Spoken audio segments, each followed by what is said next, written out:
Domestic violence victims often just stay numbers. Springfield's 11th homicide victim was more than that, her mom says. She was a young, vibrant, caring 19-year-old girl named Tyshianna Atkins. They called her Anna. Her mom, Trudy Pantaleon, joins me now to talk about why she wants to change her daughter's memory from a statistic to a person. Trudy, thanks so much for coming on and talking to me about this. And this has got to be so tough. I can't even imagine being in your seat right now. So I'm not going to even sit here and try to pretend to be in your seat because I can't even imagine that. Why is her memory, keeping her memory so alive, why is that so important to you? Thanks for having me here today. Because unfortunately, now that it happened to my family, I was really unaware that young girls this young, this happens to. Now that it has affected my life and my family, and I have other daughters, I need to be able to speak to someone to get the word out there that it has to stop. They need to have avenues to go speak to somebody because they don't know what domestic violence is at such a young age. 19 years old is the age I lost my daughter, and they don't know that verbal abuse, emotional abuse, it's just not physical anymore. And they need someone to be there to help them and guide them. It's already hard enough to have a relationship at 19, but then to grasp the whole domestic violence along with what goes on with emotions growing so young. It was just a couple of months ago when she tragically passed away on July 4th, and a holiday that's supposed to mean freedom and liberty. Is it tainted now? Does it have like bad memories now because you lost your daughter on that day? It was a shock to get that call that afternoon. I don't live here in Springfield anymore, but it was a long hour drive to get to her. And I can't look at it as a bad day because we did get to enjoy her for 19 years. Unfortunately, she has now gone on that day, but we got to celebrate her life. We can't let his actions stop us from enjoying life and living for her. And what is your plan? How are you going to do that? Because it's got to be tough at times to not let that hold you back and, like you said, enjoy her life that she lived. What are some things that you guys are doing to make sure that you cherish and remember her memory? What we're doing as a family unit, we're going to have a memorial walk for her every year in August. And we're just trying to talk to people. I'm trying to learn myself and reach out for help because I would love to start some type of outreach program for young teenage girls because we, unfortunately, as society, believe that domestic violence only happens with older women.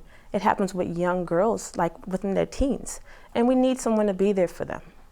Talk about your daughter. You had mentioned you don't want her to be a statistic, not another number, not just Springfield's homicide victim that happened this weekend. She was a person. So talk about her as a person. What was she like? What did she like to do? What did she like to eat? Where did she like to go? Tyshianna is, she was very vibrant, very opinionated. I loved her for that. We had our moments, but she was a great kid. She really was. She enjoyed Facebook, talking on her cell phone. She had best friends that she loved talking to. She loved her sisters. Her older sister, Tanisha, was her best friend. We're going to live for her.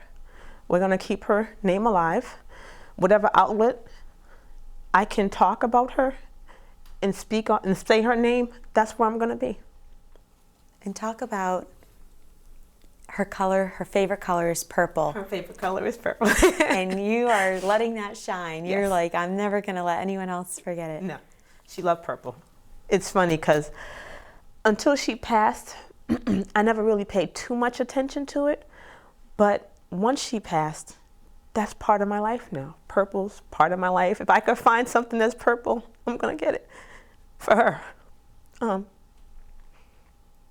I feel as a parent sometimes that we let things pass by us and not pay attention because we always think that we're going to have tomorrow to fix what was wrong. And unfortunately, I didn't have that opportunity. So now I have to, as her mother, speak for her. Because when I felt I should have been there, I was unable to. And I have my moments when I beat myself up for that. But I'm trying to move past that part. If I can help one person, I'll be happy with that. Most definitely. I'm trying my best to keep my family out of harm's way. I'm more vigilant on what's going on with my kids. Even though I live in Boston, I just want to be able to help other people and not let my daughter's memory just be something of, oh, that's just another girl caught up in a bad area, because that's not the case. She loved him, she trusted him, and she was loyal to him. And he used all those three things against her. And now she's no longer here with us. What do you hope will be the outcome? What do you feel would be the just penalty for him to receive in this scenario? Natural life. I don't want anyone else's daughter, mother, sister being a victim to him. He was a predator, unfortunately, and my daughter paid with her life. Natural life is the only thing that I would see just in this situation, because I have to visit my daughter in a cemetery now. She's not never coming back to me. How do you feel you'll be able to take her death and use it to save somebody else's life? How do you want to impact or change somebody else's life by her death? To be honest with the person, because some signs were there, and unfortunately, we're blind to those signs until we're faced with it face to face. I truly believe deep down in my heart, her last moments, she stood up for herself and she said no more, and he couldn't handle it. And he took the coward way out of the situation, which is unfortunate, but he didn't win because he could never hurt her again.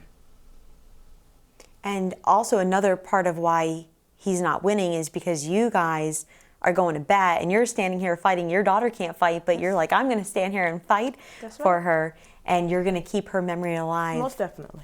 Talk about, have you been able to reach out to any other either domestic violence victims or families that have gone through the same thing? We have.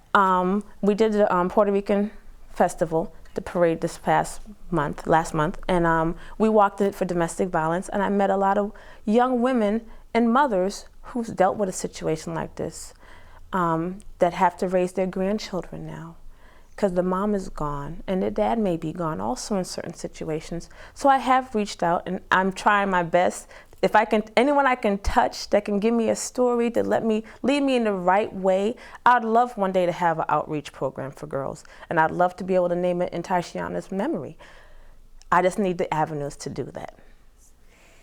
It must, and she just passed away so recently, so there's got to be still days where it just doesn't feel like as if she's gone. Does that ever happen to you where it's like a part of you is like, oh, I need to tell Tyshianna that, and then you kind of stop and think, oh, she's not hearing it, like, or has it fully sunk in and you're just picking up the pieces now? It hasn't sunk in because with me living in Boston, my older girls were here. So I would talk to her, or if I couldn't get in contact with her, I'd talk to her sister, Tynisha, and figure out what she's doing and what she's up to. I don't have that avenue no more. You know, there's been times where she would call and say, Mom, I'm hungry. And I'm ordering her food from Boston. She's like, just have it delivered to the house for me. I miss those. Some parents were like, oh, I used to argue with her all the time, but no, I'd love to have an argument with Tyshianna right now. I would just love for her just to hang up on me. At least I know she's there. And it's just like an emptiness now, because it's different when you carry a child. And once they grow up, you gotta let them make their own decisions. And that bothers me a lot, because I was trying to be that parent, like, okay, she'll make her own decisions. They're growing up, they'll learn, and she'll bounce back, but there's no bouncing back for her, unfortunately. If you were mentioning that you were trying to kind of let her go and make her own decisions, which unfortunately led her to that end where somebody took the cowardly way out and took her life. Yes. If you could go back and either say something or do something differently or be more forceful, would you? Yes, okay. Most definitely. I would do anything. If I had to just take her and just tie her up and put her in my car and drive her off, I would. Yep. Most definitely. I would do anything to have her back here with us, anything. What message do you give to other women that may be going through the same situation that your daughter is going through? What advice would you give them? Talk to someone. Anyone. If you can't talk to your parents, talk to a friend, talk to someone. Because unfortunately, we don't know the depth of the situation with my daughter. I don't, because I'm a parent, and they're not going to tell us everything. That's why there has to be an avenue for these young women to know what exactly pertains to domestic violence, because like I said, it's different than just physical. They don't know that it's emotional, it's verbal, it's everything across the board, and they don't know the signs to see and look for, so therefore they need help, most definitely.